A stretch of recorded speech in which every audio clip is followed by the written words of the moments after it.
আশুরা উপলক্ষে 10ই মুহররম আমরা কয়টি রোজা রাখবো? অন্যান্য যে কোনো সময় নফল রোজা একটি রাখলে হয়ে যায়, কিন্তু আমরা এই মুহররমে কয়টি রোজা রাখবো? একটি বা দুইটি।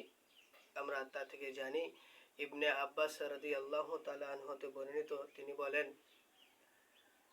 মহানবী সাল্লাল্লাহু আলাইহি ওয়াসাল্লাম যখন মদিনাতুল মুনাওয়ারায় মদিনা শরীফে গেলেন, উনি দেখলেন ইহুদিগণ নাসারাগণ এই আশুরার দিন রোজা রাখলেন। জিজ্ঞাসা করলেন, তোমরা কেন 10ই মুহররম রোজা রাখো?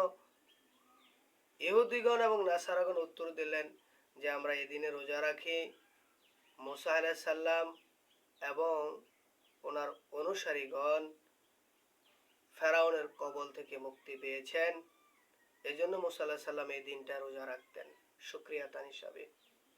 তাই আমরা ওনার কৃতজ্ঞতা প্রকাশের জন্য আমরাও এই দিনে রোজা রাখি।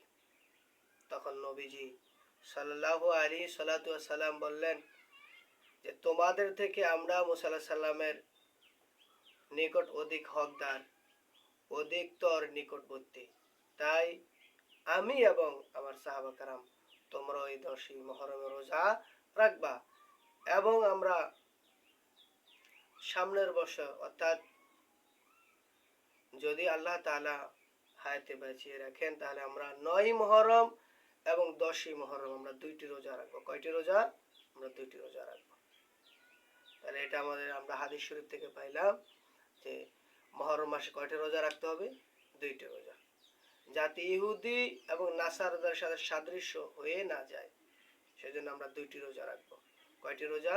দুইটি রোজা রাখবো, 9ই মুহররম এবং 10ই মুহররম। সম্ভবত বাংলাদেশে মুহররম 10ই মুহররম রবিবার দিবাগত রাত্রে অনুষ্ঠিত হবে। সারা বাংলাদেশে সবাই পালন করবেন, দুরূদ শরীফ পড়বেন, মানুষকে খাওয়ানোর ব্যবস্থা করবেন, দান খয়রাত করবেন।